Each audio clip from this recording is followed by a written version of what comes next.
Peggy 16. Sega.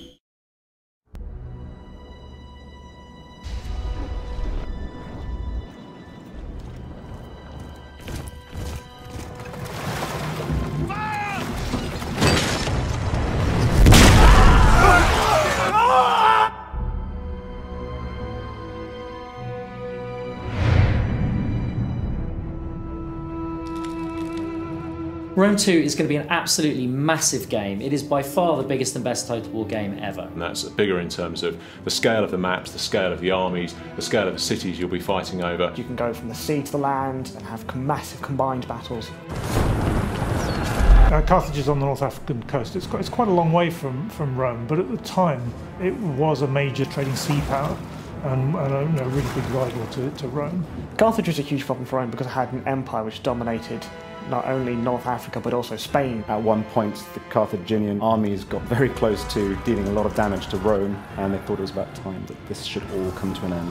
Because Rome was really on the cusp of losing the war to Carthage, so they had to come up with a masterstroke. The siege of Carthage had been going on for several years, so Scipio was sent to break it. Scipio was a renowned Roman general in charge of this attack, the final assault on Carthage, and his orders were to annihilate the city. We had to build a massive city, much bigger than anything we've built before. Now, one of the problems we have depicting huge cities like Carthage in a game is on the one hand, you've got to be faithful to what the place was actually like, but on the other hand, it has to fit into the context of the game. We had to come up with a convincing way of having the ships landing on the shore and make it look really cool.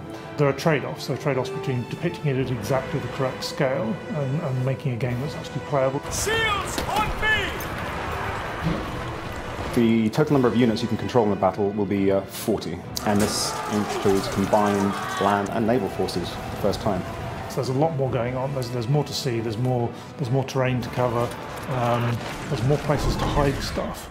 It can be enormously difficult to keep track of 40 units at the same time. So what we've done is created a tactical map. It's been something we've wanted to put in the game for quite a few titles now, but it's never quite been right. So some people might think that putting a tactical map into the game may make it too easy. You can't actually control units from that level.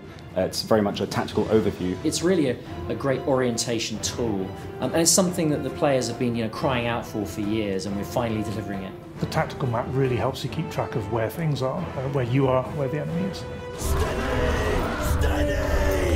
So for the next Dev Diary, we're leaving the shores of the Mediterranean behind. We're going to go into the forests of Germania and Gaul, and we're going to be looking at barbarians.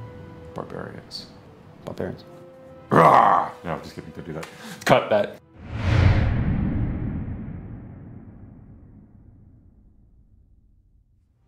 The Siege of Carthage visual was done pre-alpha, so it's a very early stage of development, and a lot's changed since then. So at that point we got unit looks in to create diversity and look good, but it wasn't with the final system.